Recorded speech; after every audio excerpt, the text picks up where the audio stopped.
and welcome back to my YouTube channel. Today I have a video of Apex Legends for you. I haven't been playing that game a whole lot lately, up until now that is. Recently there was this new mode introduced, that limited mode, 3 strikes. Unfortunately it is only for a certain time, but yeah, that really got me back into playing the game. I had a lot of fun with it, and today I have a video that I played with Marco together. As you can see, I played Wattson, he played Octane, and yeah, that was a really fun game, so I thought I would share it with you. And yeah, let's just jump right into it. As you can see, we are on Olympus, together with one random player, Rafe. So yeah, overall a pretty good team, I would say. We decided to land back here. I think it's called Depot or something. Sorry, I really haven't been playing this game a whole lot lately, so yeah. Of course we gotta do the emotes here. Kissing Nessie, the little cutie. But yeah, how 3 strikes works is basically you have 3 lives. When your entire team gets knocked, you can get 1 strike, and you can have up to 3 until you are fully eliminated. Or you can also lose by, well, at some point in the game, I think it's literally the last circle, the strikes will be timed out, so yeah, then it doesn't matter anymore. Even if you didn't have any strike before, at this point you will just automatically get eliminated if your team gets knocked completely. Oh, and also one interesting thing, if you get downed, the revive is way quicker for your teammates, which is super fun, but sometimes makes for a huge chaos. I don't know, for some reason this is so much more fun. We find a blue shield here, which is nice, and I decide to go with the G7 L-Star here. Not a typical comp for me, definitely not. I mean, I love the G7, don't get me wrong, that's basically one of my 2 favorite weapons, the G7 and the 3030 repeater. Definitely not the L-Star, like, I rarely play that weapon, so bear with me if I don't play amazing here or something. In general, like, I'm not a pro or anything, like, yes. I just want you to keep that in mind. This is just a fun game, and I thought I'd share it. And yeah, there's a purple shield that we can grab in a second. But for now, yeah, we're just looting, stacking up, and making sure we have everything we need. We do have a good amount of light ammo here. I don't really take more than that for the G7. Sometimes if you have a big backpack you might want to consider it, but usually I would say 120 shots is pretty good, especially considering how often you will find light ammo, in comparison to others at least, that is. What we definitely need more is energy ammo. I think the L-Star is pretty heavily consuming ammunition, so we do want to stack up a little bit on that. For now we grab the purple shield here, and yeah, that already looks really good. We found some optics here for the G7, which is also nice. Not the best ones for it, I would definitely like to have a bit of a bigger one. Usually I like the 2x4 or the 1x2. These 2 are my favorites. Generally speaking, I would say I like the round optics more than the square ones, which is interesting. I think especially by the for the level 1 optics, a lot of people prefer the square one. I don't. I really don't like it, so Well, I don't hate it, but I like the round one a whole lot more. Apparently Mako saw an enemy there, so we're going there real quick. There's already nades. I'm not quite sure where the enemy is. It's a bit tough to tell. But yeah, you can see Mako eating a lot of damage here. So does our Wraith. Our Wraith goes down, and this is already a very bad fight here for us. Mako down as well. It's just us, and that's the first strike. Yep. That went down pretty badly. But yeah, that's the nice thing about this mode. One strike doesn't mean anything. We get revived, and as you can see, we are on our way back onto the map. The cool thing is you keep the loot that you had, so yeah, it's really fun. It's basically like you get an entirely new chance without having to loot everything up again and stuff, so that's really nice. There's already enemies here, as you saw on the zipline back in that building. And in general, this is gonna be a very fun, action-packed fight here later on. Wraith already eating a lot of damage, going down. She didn't land with us, she landed in the middle for some reason, so yeah, that's a bit rough for sure. Some nades here, some bullets coming in. We are under a whole lot of pressure, as you can tell. Mako downs one here, so that's really nice. I gotta shield up again. So does Mako. What we want to do here now is we try to hold this room, basically. Just trying to make sure we don't get downed as well. Wraith can crawl towards us. In this mode, there's no bleeding out, so yeah. Also a really cool feature about it. And here we get her up again. I have put up my fences for the most part, using a Phoenix kit, and yeah, trying to use more of the fences here. Just to make sure that we are nice and safe. The Bloodhound here, no idea that I'm there as well. We down him, but then at the same time there's already pressure on us. As you can see, he's down there. I miss every single shot, so he gets to be revived, and yeah, not well played, not at all.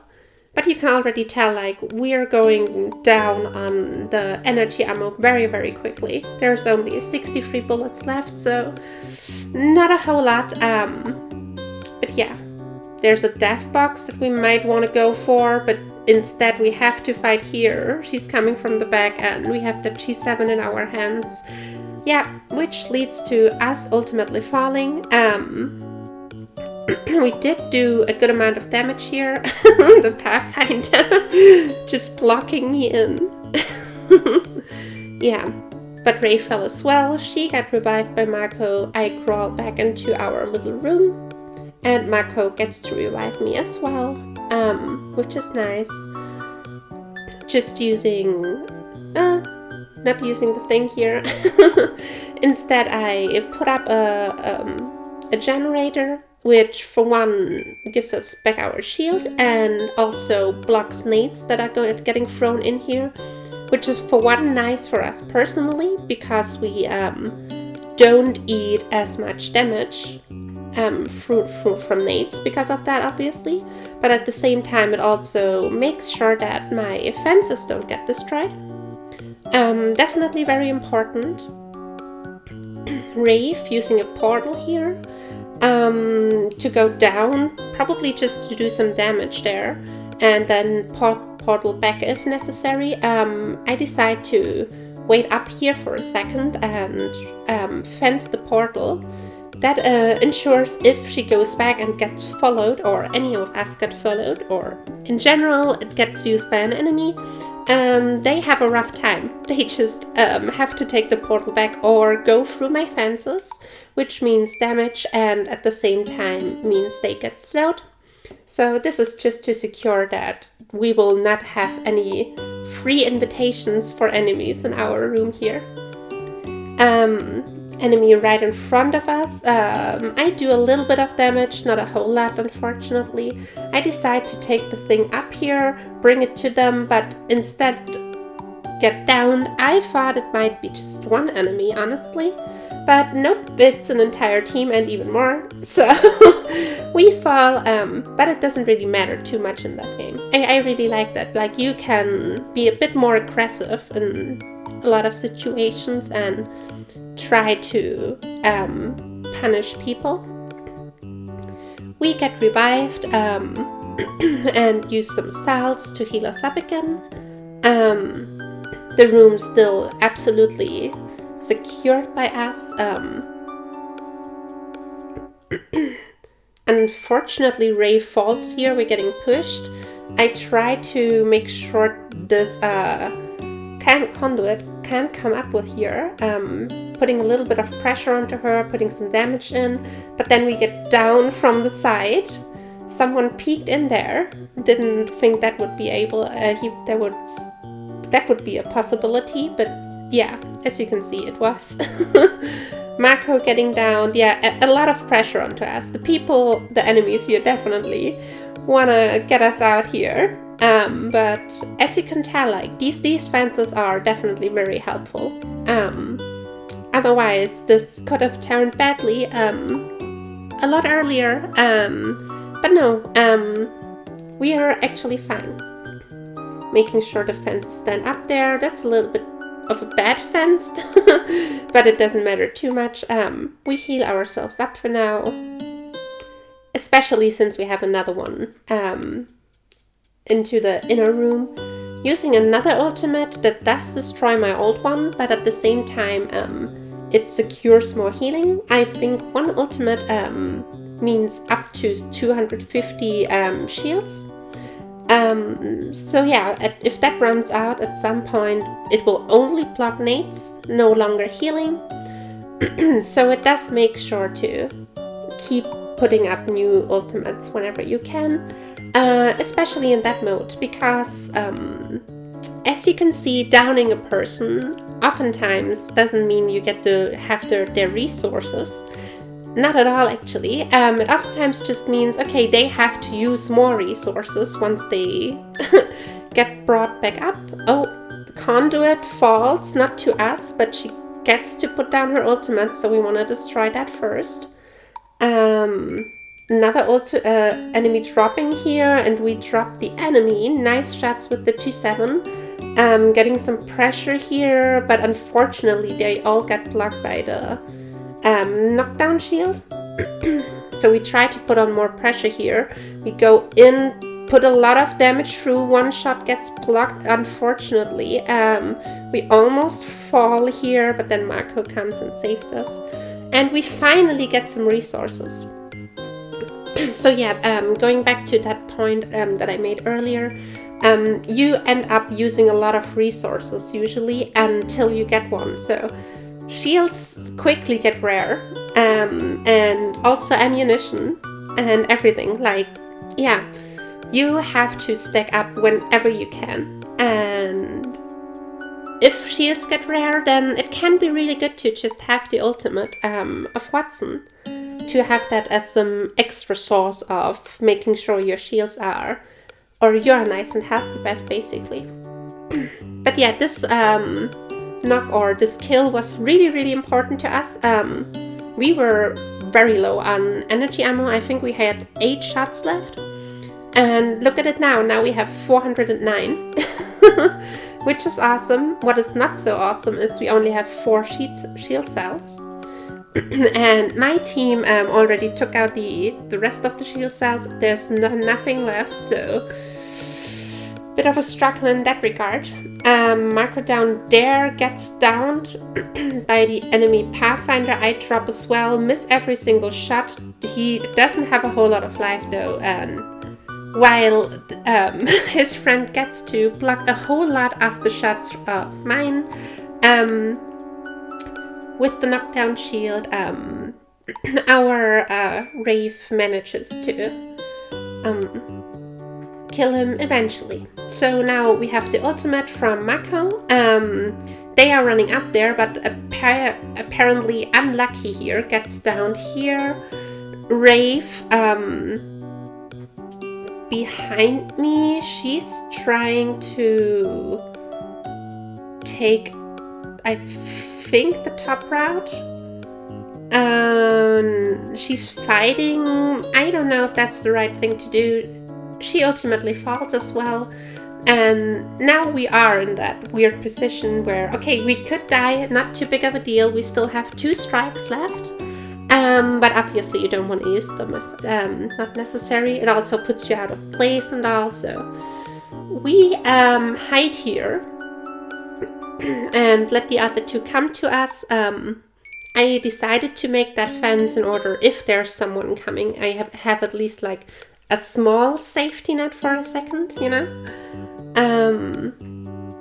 Rave is already here, so we're just waiting until she's around the corner, and first revive and the second revive. There you go. And using my ultimate again for making sure they get shielded up again. Yeah, resources are very, very low. As you can see, I have only 2 shield cells left. And here I make a little trade, I suppose. She gives me syringes. I didn't have any anymore. Using that, yeah, there you go. Have the last 2 shield cells of mine. Kinda hurts, but at the same time, I do have the ultimate coming up again at some point, and that gives me shields. So I have basically some sort of shielding inherently in my kit, and therefore it's better for her to have it than on me, I suppose. Nice portal from her, making sure we get here safely. There are 2 enemy squads fighting down there, and yeah, we are the lucky ones. We get to snack them up, and we get to get a bunch of heals. A bunch of shields that we really, really badly needed. Definitely not a whole lot, but it's okay. At least like the minimum, so that's nice. Only 5 squads left, which means 4 enemy squads. 2 of them are up there. One of them really feeling him here. But Bangalore, that was not the play. Basically killing herself by jumping down on us and trying to push. I don't know why she thought that would be a good idea, but yeah. In the meantime, another squad fell, so we are only... and then another, so it's only 2 more squads at this point. We decide to go further and take the zip line, but then the Rave drops. Unfortunately, we see it too late, and she gets to portal out her fallen friends. Therefore, they get saved, and we are a bit of in an awkward position here. 1 squad up here by the trees, and I think the Rave squad was up at the container up there. So we are caught a little bit in between. Definitely not what you want to have, but yeah, you gotta deal with it, I suppose. Already using my last shield battery here, and deciding to go to the Rave here, trying to make sure we don't get hit by that Bangalore ultimate, which works out nicely. For some reason, that Newcastle decided let's try to kill them. Definitely not the play here, especially since strikes are disabled now, as I said earlier. And it's only 1 squad left, so I get a little bit aggressive here. Push them, crack 1, hurt the other one. Rave pushes again further and gets the knock. I don't heal myself here, instead I decide to push as well, and at the end of the day, we end up getting all the kills needed, we wipe the squad, and we come out as the winner. So yeah, that was a really, really intense match. I hope you enjoyed this one. I can definitely say I did. It was a whole lot of fun, very intense, ups and downs, and really nice fencing and all that kind of stuff to showcase what Wattson can do. Anyways, I hope you enjoyed this video. Like and subscribe, and I'll see you all in the next one. Bye bye!